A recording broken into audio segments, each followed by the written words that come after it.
சுயமரியாதை, தன்மானம் எதுவுமே இல்லையா அந்த மீனாவுக்கு அப்படின்னு நம்ம கேட்டுட்டு இருந்ததுக்கு, இவங்க இப்போ என்ன பண்ணிட்டாங்க அப்படின்னா வந்து முத்து ஒரு வார்த்தை சொன்ன உடனே கோவமா வீட்டை விட்டு போயிட்டாங்க. பேச வேண்டிய விஜயா, ரோஹிணி இவங்கள்ட்டலாம் திருப்பி கொடுக்காம, இவங்கள்ட்டலாம் வந்து ஒரு எதிர்த்து நிற்காம, மனோஜெல்லாம் கிண்டல் பண்ணுற அளவுக்கு வந்து போயிட்டு, இப்போ கடைசியாக வந்து கணவர் கூட இருக்க சண்டையில் கோச்சிட்டு போயிட்டுருக்காங்க மீனா. ஏமா தேவையான விஷயத்தை விட்டுட்டு தேவையில்லாத விஷயத்தை கோவப்பட்டு இருக்கேம்மான்னு நமக்கே ஒரு பக்கம் கடுப்பாக இருக்குது.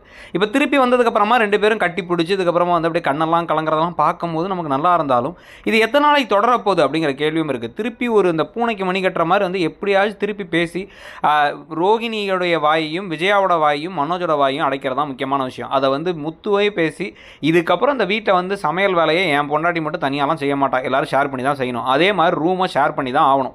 எல்லாருக்கும் வந்து பொதுவு தான் எல்லாமே. ஸோ ஒரு வாரம் நாங்கள் தான் ரூமில் படுப்போம், நீ வெளில போய் படுறா அப்படின்னு மனோஜை தட்டி வெளில துரத்தணும் செய்வாங்கன்னு நினைக்கிறீங்களாங்கிறத சொல்லுங்கள். தேங்க்ஸ்.